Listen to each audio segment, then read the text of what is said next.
Right guys, how's it going? Welcome back. Well, today I've got something a bit different for you. It's this Genesis Electrified G80 Luxury, which is a name almost as long as the car itself. In case you're wondering where this fits in the lineup of new cars, it's a competitor to the BMW i5, the Tesla Model S, and the Mercedes EQE. It's a large electric executive saloon, which is a bit of a mouthful. Over the last few years, I've done a couple of videos with other Genesis models, but this is my first Genesis Saloon. I was very impressed with the Genesis GV70. The GV60, on the other hand, I wasn't quite so impressed. So let's see what the G80 is like. Firstly then, let's talk about its looks. Now, I've spent a good few days thinking about this, and to be honest with you, I'm not convinced. Sometimes I really like it, and other times I think, that doesn't quite work. At a quick glance, I think, yeah, that's quite a beautiful car. And then other times I think, it's a little bit overstyled. Let's start at the front then. So round here you get a big Bentley-esque grille, which is very imposing. At a quick glance, the winged logo itself is quite easily mistaken for a Bentley or an Aston Martin. I do love the giant grille, and here's where you charge it up, by the way. The little door is behind there. This area here doesn't work for me though. I know it's a sensor or some sort of radar, but when this car's following you to look at in the rearview mirror, it just it stands out, it looks a bit odd. I like the curves in the bonnet, and I also like the headlamps. I think they're very sleek and pretty. The G80 does get an awful lot of attention. Now, moving around the side, I love the wheel design. I like how the side repeaters carries on the same design from the headlights. It pulls the two pieces together. I think I've figured out why I'm not completely sold on the design. So side on, looking at its side profile, I think it's quite pretty. However, there's nothing really to distinguish this from anything else. It's a bit forgettable. It's just your standard executive saloon. This could be a Volvo S90, it could be a Tesla Model S, it could be anything. And I think that's why I'm on the fence over the styling. Moving around the back then, I quite like the sloped rear. It's sort of Jag XJ-esque. Across the back then, I love the thin rear lights, which kind of tie in with the front lights as well.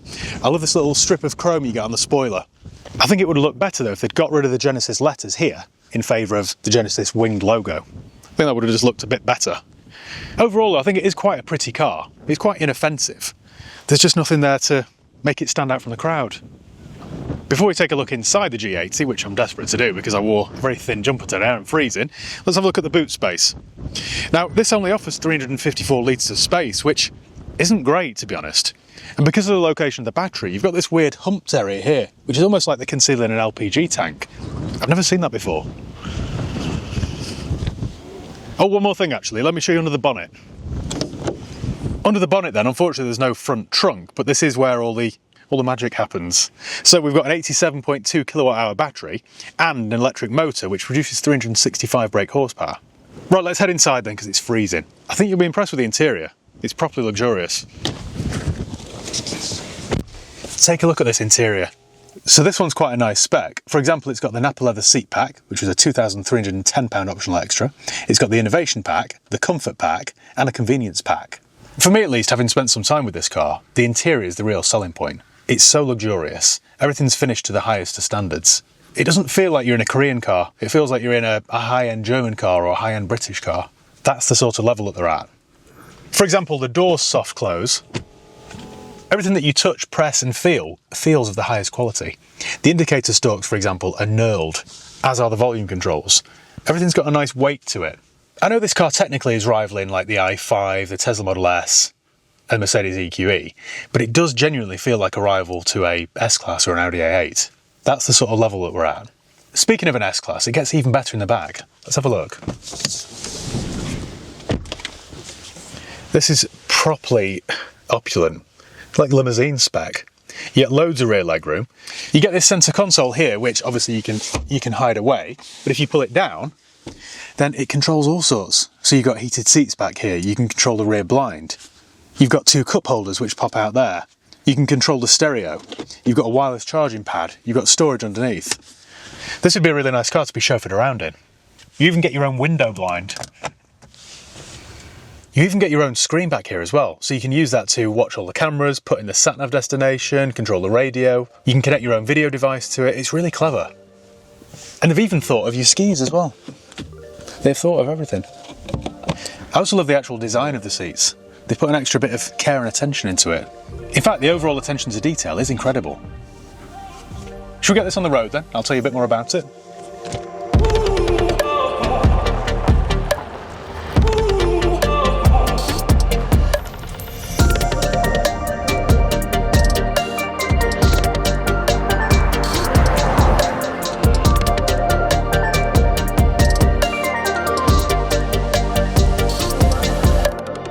I almost feel as though I've been a bit hard on this car because it's quite easy for me to say, it's a bit dull, it's a bit forgettable. But then I get back into it and I think, actually, it's quite a good car, this. It is without doubt lacking in excitement. There's certainly nothing here to get your pulse racing. But maybe I've been looking at this the wrong way. Maybe that's the selling point. Whenever I film a review with a car, I always think about who'd buy it. I know that's not my job, thankfully, but it does help me get in the right frame of mind. If I can visualise who'd buy it, then it helps me set the tone for the video. You know, with cars, it really is a case of different strokes for different folks, isn't it? It's horses for courses. This is something that I'm fully aware of, and I've kind of struggled to imagine who might buy the G80. Because as I keep saying, and I've mentioned this in the day in the life video that featured this car as well, it's just a bit... bland's a bit too strong, but it is a bit vanilla, a bit forgettable, a bit uninspiring. But then, like I say, perhaps that's what they were going for. Maybe Genesis wanted to create something that's inoffensive. Maybe they wanted to create something that appeals to as many people as possible without offending anyone. Do you know what I mean? I think that's kind of what they've done here with the Electrified G80. What we've got here is a car that's incredibly well built. It's a really nice place to be. The interior is nice. It's pretty enough. It goes fast enough.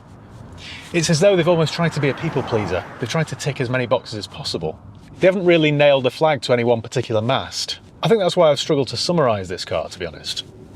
Before we continue, I just need to say a big thank you to today's video sponsor, Car Vertical. Now, it's really important that you do a thorough vehicle history check before you hand over any cash for a used car or motorbike. It doesn't take long and it isn't expensive, and it's cheaper still if you use my promo code HIGHPEAK. That's HIGHPEAK, all one word, HIGHPEAK, and you'll save yourself 20% off each and every check that you do. This isn't just a UK thing either, it works now with 35 different countries. So all you need to do is go to carvertical.com and type in the reg or the VIN. What it does is it produces a very thorough, detailed report. So it'll tell you if the car's ever been stolen, written off, had a mileage rollback, or has outstanding finance on it. In addition to that, it shows you the spec, the average market value, the ownership changes, the reg plate changes. Sometimes if it has been involved in an accident, it shows you photographs of the recorded damage. So it's a really useful tool. If you scroll down a little bit further, it shows you the full MOT history. As a car dealer, I've tried all kinds of these services, but genuinely I found Car Vertical to be the most thorough. So thanks Car Vertical for sponsoring today's video. Right, back to the G80. So you've got an 87.2 kilowatt hour battery, which is quite large, and that means this car's got an official range of 325 miles. In the real world though, expect a range of between 250 miles and 280. I've certainly never seen my range begin with a number 3 anyway. It's only been 2s. Still though, nowadays that is quite impressive. It wasn't that long ago that I was filming reviews with EV Souls and things with a range of like 75 miles. The power is delivered from 2 electric motors, one on each axle, which makes this car all-wheel drive. And it gives it 365 brake horsepower, or 370 PS. That provides you with 700 newton meters of torque. In terms of 0 to 62, this will do it in under 5 seconds. Again though, that sounds like it's going to be thrilling, and it kind of isn't really. Don't get me wrong, it's quick enough. It delivers the power really smoothly and seamlessly, as EVs do. But it just never gets your heart pumping. You can change the drive modes as well. So right now we're in comfort, I think. We'll switch it to sport, and then the whole thing does perk up. In sport mode, it does genuinely feel quick. It pins you into your seat. But again, as is the way with EVs, it doesn't feel particularly theatrical. It's very composed and dramaless. There's definitely an ongoing theme here, isn't there? One thing that's slightly irritating is the location of the drive mode button. You'd expect it to be down here near the gear lever. In fact, while I'm talking about the gear lever, this is something that irritates me as well. The gear lever is this rotary dial here, which annoyingly is the same size and shape as the dial which controls the infotainment. So quite often I've been driving this and I've gone to change the radio station and accidentally got reverse. Or the opposite, I want to put it in drive and accidentally get radio 2. I don't know who thought that was a good idea, but let me tell you, it is not. I don't know why they didn't just fit it with a traditional gear lever, or just separate them slightly, or make it a slightly different shape. They're too similar. There's no doubt that if you drove this car on a regular basis, then you'd get used to it. It's just because I'm in and out of different cars all day long. I don't often acclimatise. I've been charging this at public charging points, which are very expensive. So to fill this car up, the other day it was down to about 40 miles range, so I left it on the public charger near work, and then came back to it an hour later, and it cost me £48. So they are very expensive. Certainly if you're running an EV, the most cost-effective way is to get a home charger installed. One clever thing about the G80 though is the battery itself. Now this is capable of a rapid charge, so it'll go from 10% to 80% in just 22 minutes. If you're up and down the motorway then, that's kind of ideal. You can leave it on charge, go in and get a coffee and have a quick trip to the loo. By the time you come back, you're back up to 80%. That's another feature I like actually. I know this isn't unique to Genesis, it's the same with the Kia and the Hyundai. But when you indicate, you get a little screen there on the gauge cluster which shows you what's in your blind spot. I think that's really clever and I think everybody should do it. So for example, if you indicate right, it shows me what's behind me. I like that. This car's also got a very competent regen braking system. So behind the steering wheel here, you've got paddles which look like they control the gearbox, but of course they don't. What they control instead though is the throttle response. So if we put this in the most severe, there we go, I pedal on. So in theory now, if I take my foot off the accelerator, I shouldn't need to touch the brake. Yeah, I don't like that feature personally, but most EVs come with it. I remember driving a Nissan Leaf years ago. I couldn't get my head around it, but I think if you were to bear with it, I think eventually you would get used to it. You just would never have to touch the brakes ever again. There we go, no brakes. I pedal off, we'll turn that off. So we've got a nice creep like a standard automatic. In terms of the way this thing drives, then it does feel like you're in a proper luxury car. The ride is nice and soft and supple, but it doesn't feel floaty or spongy or yacht-like. It's nicely composed. The chassis and suspension setup's pretty good, so it just glides over rough roads. It doesn't jar you or whatever if you hit a pothole. One thing I will point out is the turning circle. The turning circle isn't great. Obviously being an EV, it's very quiet. You can't hear anything really. You can barely hear any road noise as well. It's a really relaxing place to be. It's actually eerily quiet, but you can't hear any squeaks, any rattles. It's just total silence. Sometimes when you drive a big executive car, you can feel completely detached. You can feel like you're in your own little bubble. Well, that's not really the case with the G80. You still feel like you're in control. It still handles really well. You don't feel completely disconnected with this. Now, I'm not sure how Genesis have achieved this, but it's quite remarkable actually. The seats are beautiful, they're nice and comfortable, they're also very supportive. Visibility is very good. You get decent sized door mirrors, you can see all around you, so that's all good. You get a head-up display system, which worked very well. Overall, it's just a really relaxing drive. I was blown away by the GV70, and with this, I was just a bit disappointed, but I think I might have got the wrong end of the stick. This car's all about relaxation, I think, and luxury. When you're in comfort mode and you're doing 50 miles an hour, if you put your foot to the floor, it does feel a bit laggy. So for overtakes, you've got to knock it into sport, and then all of a sudden, oh yeah, you got loads of power. That will affect your range though. Knock it back into comfort. I've got both heated and ventilated seats. I've got a heated steering wheel with 2 settings. The steering wheel itself feels nice. The leather they've used is very high quality. I like the nicely stitched dash. I like the design of the air vents. I like this forged wood they've got here. It is a really beautiful interior actually. I like the fact they've used Alcantara there as well. It does feel nice and opulent. I'm not a huge fan of the infotainment system, to be honest. I think the screen is too wide and too narrow. So when you use an Apple CarPlay, for example, the whole thing's a bit sort of squashed. It does all work very well though, to be honest, and it's touchscreen as well, if you've got long enough arms. Again, I think after a week or two with it, you'll get completely used to how everything works. A lot of EVs I drive these days are a bit gimmicky. They need something to help them stand out from the rest. And the G80 doesn't do that. It's a very sensible, sober EV. Of course, time will tell, but I think the fact that this isn't gimmicky in any way, I think the fact that it's safe and sensible, will play in its favour. I think any sort of business person in the 50s or 60s that's considering a car like this should go and check out the G80. Have a quick guess how much this car costs. Now, whenever we get dropped off a car, we get the full spec sheet and stuff, and I always try and not look at that straight away. I always try and look at the car first, try and make my own mind up. So I thought that this was like a maybe 55 grand car, something like that. I thought, I know cars are crazily expensive these days, especially EVs. So this is probably 52, 54 grand, maybe without options. Nope. The G80 Electrified range starts at 69 grand, and this one with a few options costs £84,000. It's an awful lot of money, isn't it? I mean, in its defence, when you're in it, it feels like you're in a 6-figure car. It does. But also, I'm very aware that £84,000 is an awful lot of money. The only thing I can say to that really is that all of its competitors are similarly priced. Mercedes EQE and the i5, they'll set you back 80 grand. It's just £84,000 is hard to justify on a brand that not many people have heard of.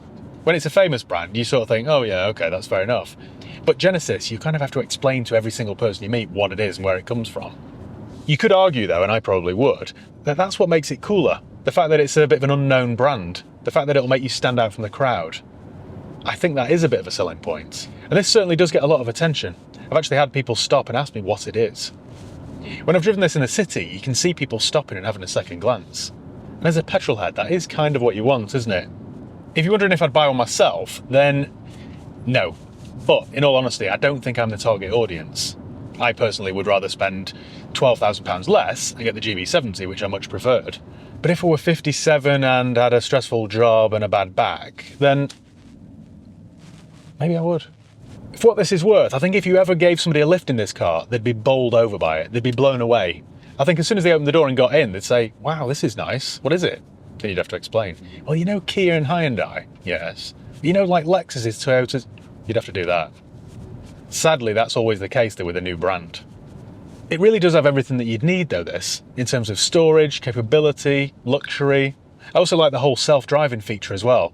Now, I was on the motorway with this yesterday, and I shouldn't say this, but you don't really need to, in fact, I'm not going to say it.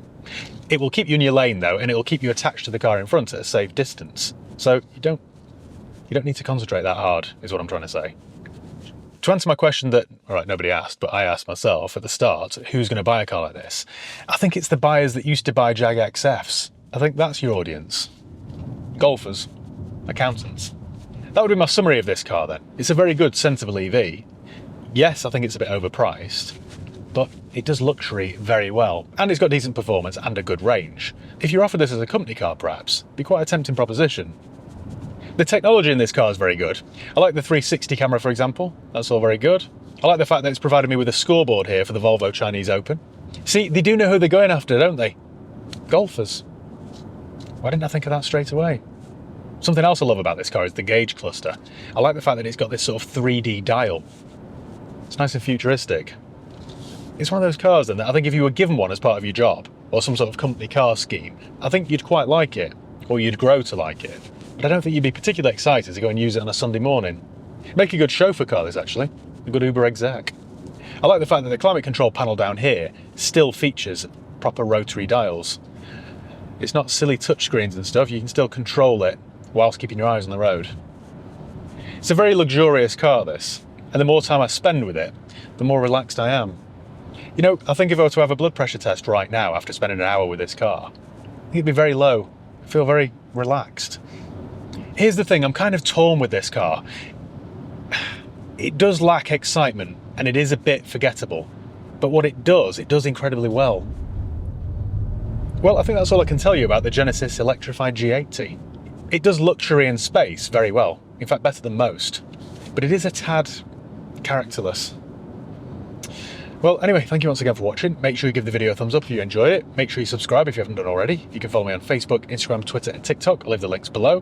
Don't forget to use my promo code HIGHPEAK for 20% off your car vertical checks. And yeah, I'll see you in the next one. Cheers, guys.